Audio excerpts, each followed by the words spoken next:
அருமைக்குரிய செம்மொழி நம்பி டிவியின் நேயர்களுக்கு அன்பான வணக்கம்.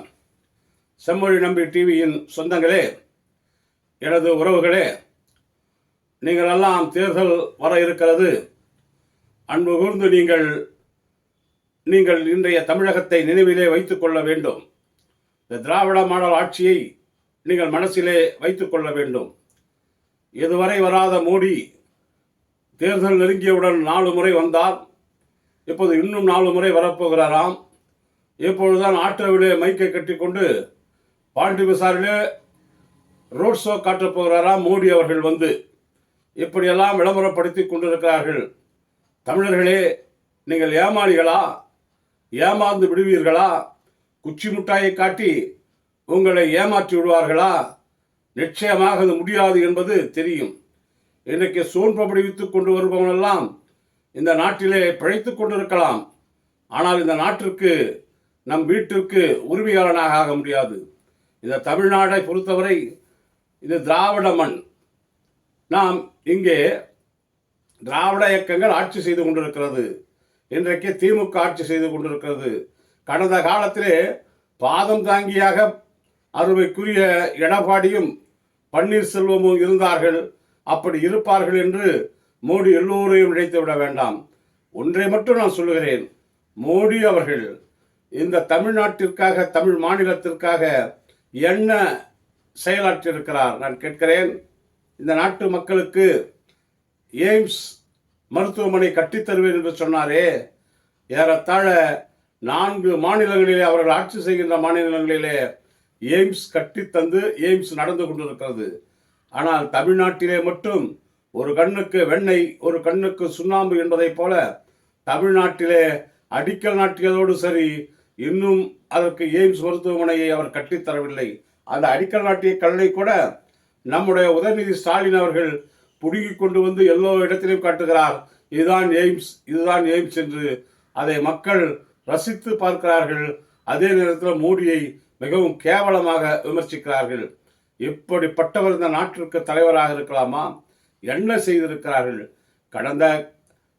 கடந்த மழைக்காலத்திலே நம்முடைய சென்னை மாவட்டமானாலும் சரி, கன்னியாகுமரி ஆனாலும் சரி, தூத்துக்குடி ஆனாலும் சரி, திருவள்ளூர் மாவட்டமானாலும் சரி, இப்படி செங்கல்பட்டு மாவட்டத்திலே கூட மழை நீரால் பாதிக்கப்பட்டது. இந்த மழை நீரால் பாதிக்கப்பட்டதற்கு எங்களுக்கு நிவாரணம் கொடுங்கள் என்று நம்முடைய தமிழ்நாடு அரசு ஒன்றிய அரசை கேட்கின்ற பொழுது ஒன்றுமே காதிலே போட்டுக்கொள்ளவில்லை. நீங்கள் நினைத்து பார்க்க வேண்டும். அருமைக்குரிய தமிழ் மக்களே, தயவு செய்து நீங்கள் நினைத்து பார்க்க வேண்டும். காதிலே போட்டுக்கொள்ளவில்லை. நாம் மீண்டும் மீண்டும் மீண்டும் சொல்லியதன் விளைவாக ஏதோ வந்து நிர்மலா சீதாராமன் வந்து பார்த்தார்கள். அதற்கு பின்னாலே ஏதோ தருவார் என்று நாமும் எதிர்பார்த்து காத்து கொண்டிருந்ததுதான் மிச்சம். அவர் எதையுமே தரவில்லை. இந்திய துணைக்கண்டத்தின் ஒன்றிய அமைச்சர், நிதியமைச்சர் அவரே வந்து பார்த்தார். நிச்சயமாக ஏதாவது ஒன்று செய்வார் என்று மக்கள் வாடினார்கள், ஏங்கினார்கள். ஆனால் வந்து பார்த்து அவரும் இப்போது மோடி அவர்கள் பாண்டி பஜாரிலே ரோட் ஷோ நடத்துவதை போல அவரும் வந்து ஷோ நடத்திவிட்டு போய்விட்டார். தமிழ் மக்கள் என்ன இளிச்சவாயர்களா? இப்படியே ஏமாற்றி கொண்டிருப்பதற்கு என்ன இதுவரைக்கும் செய்தீர்கள்? இன்றைக்கு சாலையிலே சென்னையிலிருந்து கன்னியாகுமரி போயிட்டு எங்கள் குடும்பத்துடன் போய் சுவாமிகளை தரிசனம் செய்துவிட்டு நாங்கள் வருகிறோம். வந்த பிறகு பார்த்தால், கணக்கு எடுத்து பார்த்தால் ஏறத்தாழ 2800 ரூபாய் ரோடுக்கே நாங்கள் கொடுத்திருக்கிறோம். நாங்கள் இப்படி கொடுத்தோம் என்றால் தினமும் எத்தனை பேர் இப்படி சாலை வரி கட்டி கொண்டிருக்கிறார்கள் என்பதை சிந்தித்து பார்க்க வேண்டும்.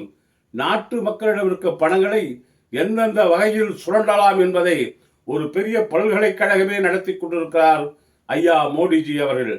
எதற்கெடுத்தாலும் வரி, வங்கியிலே காசு போட்டால் வரி, காசை நாம் எடுத்தால் வரி, வங்கியிலே காசை இல்லை என்றாலும் வரி, வங்கியிலே மெசேஜ் அனுப்பினால் வரி, எப்படி வரி வரி வரி வரி என்று நாட்டு மக்களை வாட்டி வதைக்கின்ற இந்த பிஜேபி சர்க்காரை தமிழக மக்கள் ஏற்றுக்கொள்வார்கள் என்று நினைக்கிறீர்களா? தமிழ் மக்கள் என்ன ஏமாளிகளா? அது மட்டுமா? நாம் சாதாரணமாக ஒரு ஹோட்டலிலே போய் காப்பி குடித்தால் கூட வரி. ஹோட்டலிலே காப்பி குடித்து விட்டு சரி என்று வாயை துடைப்பதற்கு ஒரு கர்ச்சிப்பை வாங்கினால் வரி, குடிக்கின்ற தண்ணிக்கு வரி, சாப்பிடுகின்ற சாப்பாட்டுக்கு வரி, எதிலே இல்லை வரி? ஒன்றும் இல்லைங்க. ஹவுசிங் போர்டு, ஸ்லம் போர்டில் வீடு இருக்குங்க. அதில் வாழறவனே சாதாரண மக்கள், அன்றாடம் காட்சிகள், வீட்டு வேலை செய்பவர்கள், ரிக்ஷா ஓட்டுபவர்கள், ஆட்டோ ரிக்ஷா ஓட்டுபவர்கள், பெயிண்ட் அடிப்பவர்கள், மெக்கானிக் வேலை செய்பவர்கள் என்று சமுதாயத்திலே தாழ்ந்த ஒரு மிகவும் தாழ்ந்த ஒரு நிலையில இருப்பவர்கள், இவர்கள் வருமானத்திலே தாழ்ந்த நிலையில் இருப்பவர்கள், இவர்களிடம் வாடகை கட்டுகிறார்கள். வாடகை கட்டுவதற்கும் ஜிஎஸ்டி வரி. என்னங்க அநியாயம்! வாடகையை கவர்மெண்ட்டுக்கு தான் கட்டுறான், அதுக்கு ஒரு ஜிஎஸ்டி. இதுவரை இல்லாதது. இத்தனை ஆண்டு காலம், ஏறத்தாழ ஒரு 30-40 ஆண்டு காலம் குடிசை மாற்று வாரியத்தில் வீட்டில் இருக்கின்ற ஏழைகள் ஜிஎஸ்டி வரி என்று சேர்த்து கட்ட வேண்டிய நிலை இன்றைக்கு வீட்டிலே இருப்பவர்களுக்கு கூட வரி. எப்படி எதற்கெடுத்தாலும் வரி வரி வரி என்று போட்டுக் கொண்டிருக்கின்ற இந்த அரசு நமக்கு தேவைதானா? சாதாரண மக்களை எல்லாம் கசக்கி பிழிந்து அவருடைய வருமானத்திலே கொள்ளையடித்து குபேரர்களுக்கு உதவி கொண்டிருக்கின்ற இந்த அரசு நமக்கு தேவைதானா என்பதை நீங்கள் சிந்தித்து பார்க்க வேண்டும். அருமைக்குரிய நாட்டு மக்களே, என்ன எந்தெந்த விதத்திலே அவர்கள் மக்களை சுரண்டுகிறார்கள் என்பதை ஒவ்வொன்றாக நீங்கள் சிந்தித்து பார்க்க வேண்டும். ஆனால் இந்த மக்களுக்கு திருப்பி தருகிறார்களா? ஒரு ஜிஎஸ்டி ₹1 வாங்கினால் அதில் 29 பைசா தான் நம்முடைய தமிழ் மாநிலத்திற்கு தருகிறார் என்று உதயநிதி சொல்கிறாரே, அதற்கு உங்களால் மறுப்பு சொல்ல முடியுமா? நிர்மலா சீதாராமனால் மறுப்பு சொல்ல முடியுமா? ஏன் நரேந்திர மோடியாலே மறுப்பு சொல்ல முடியுமா? தமிழ்நாட்டின் பக்கமே வருவதில்லை. ஆனால் இப்பொழுது தேர்தல் என்றவுடன் ஏற்கனவே 4 முறை வந்திருக்கிறார், இப்பொழுது இன்னும் 4 முறை வரப்போகிறாராம். நம்மளாம் இழிச்சவாய் நினைக்கிறாரா? இங்கே வந்தா வணக்கம் வணக்கம் விட்டு போயிடுறது. இந்த கோழியை போ போ போன்னு கூப்பிட்டாதான் அது கிட்ட வரும். உடனே அதை பிடிச்சி வானலில் போட்டு வரத்து துண்டுறதுக்காக கூப்பிடுவாங்க பாரு. அது மாதிரி இங்கே வந்தா வணக்கம், நீ என்ன வேணாலும் சொல்லுப்பா, தலைகீழ நட, தமிழ்நாட்டில் உனக்கு ஓட்டு விழாது என்பதை நீங்கள் புரிந்து கொள்ளுங்கள். நீங்கள் வெற்றியே பெற முடியாது, அதையும் புரிந்து கொள்ளுங்கள். நோட்டாவிற்கு கீழே உங்கள் ஓட்டுக்கள் வருமே தவிர நோட்டாவுக்கே மேலே உங்களுக்கு வராது. ஆனால் சில இனமானம் கெட்டவர்கள், இனத்தினுடைய அந்த இனம் இனம் என்று பேசிக்கொண்டு இனமானம் கெட்டவர்கள் உங்களை ஆதரிக்கலாம். அதை பற்றி எங்களுக்கு கவலை இல்லை. அவர்களெல்லாம் தேர்தலுக்கு தேர்தல் கூட்டணி மாறிக்கொண்டே செல்லுவார்கள். எங்கே வெயிட் இருக்கிறது என்பதை பார்த்து பார்த்து அங்கே காயை நகர்த்தி கொண்டிருப்பார்கள். அவர்களை பற்றியெல்லாம் நாங்கள் கவலைப்படவில்லை. ஆனால் உண்மையிலே இந்த தமிழுக்காக, தமிழ் மொழிக்காக, தமிழ் மாநிலத்திற்காக, இந்த நாட்டிற்காக தன்னுடைய உயிரை கூட அர்ப்பணிக்கின்ற எண்ணத்தில் இருக்கின்ற தானை தலைவர்களெல்லாம் இன்றைக்கு ஒரே கூட்டணியில் இருக்கிறார்கள். அதுதான் இந்தியா கூட்டணி. நிச்சயமாக இந்த கூட்டணி ஆட்சி இந்த நாட்டிலே வந்தால் நீட் தேர்வு கிடையாது, அந்தந்த மாநிலத்தினுடைய உரிமை என்று இன்றைக்கு அவர்கள் அறிக்கை கொடுத்திருக்கிறார்கள். அது மட்டுமா, அந்த தேர்தல் அறிக்கையை படிக்கின்ற பொழுது உண்மையிலே மகிழ்ச்சி அடைகிறோம். காரணம், இந்த திராவிட இயக்கத்தினுடைய சமூக நீதி அங்கேயும் சென்றிருக்கிறது, அங்கேயும் சமூக நீதி போடப்பட்டிருக்கிறது. தந்தை பெரியார் இந்தியாவிற்கே வழிகாட்டியாக இன்றைக்கு மாறிக்கொண்டிருக்கிறார்கள் என்று சொன்னால் ஒவ்வொரு தமிழனும் பெருமிதம் அடைய வேண்டும்.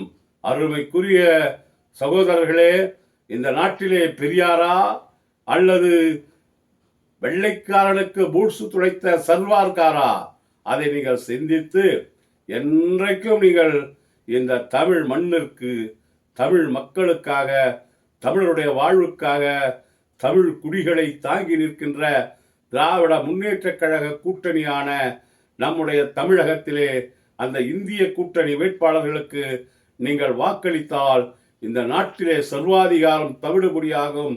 இந்த நாட்டை ஏமாற்றி திரிபவர்களை வீட்டிற்கு அனுப்பலாம்.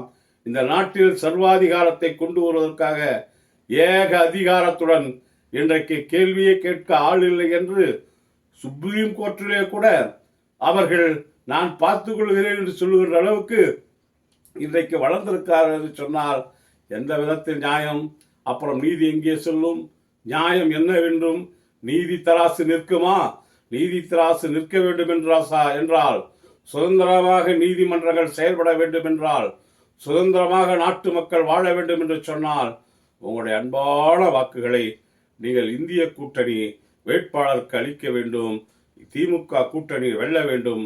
அதற்கு உங்களுடைய அன்பான ஒத்துழைப்பு வேண்டும் வேண்டும் வேண்டும் என்று அன்போடு கேட்டுக்கொள்கிறேன். அருமை சொந்தங்களே, மறந்து விடாமல் நம்முடைய செம்மொழி நம்பி டிவியை நீங்கள் சப்ஸ்கிரைப் பண்ணி இதை போன்ற பதிவுகளை கேட்டு உண்மை நிலவரங்களை நீங்கள் தெரிந்து கொள்ள வேண்டும். வாழ்க தமிழகம், வளர்க இந்தியா, வாழ்க வாழ்க வாழ்க.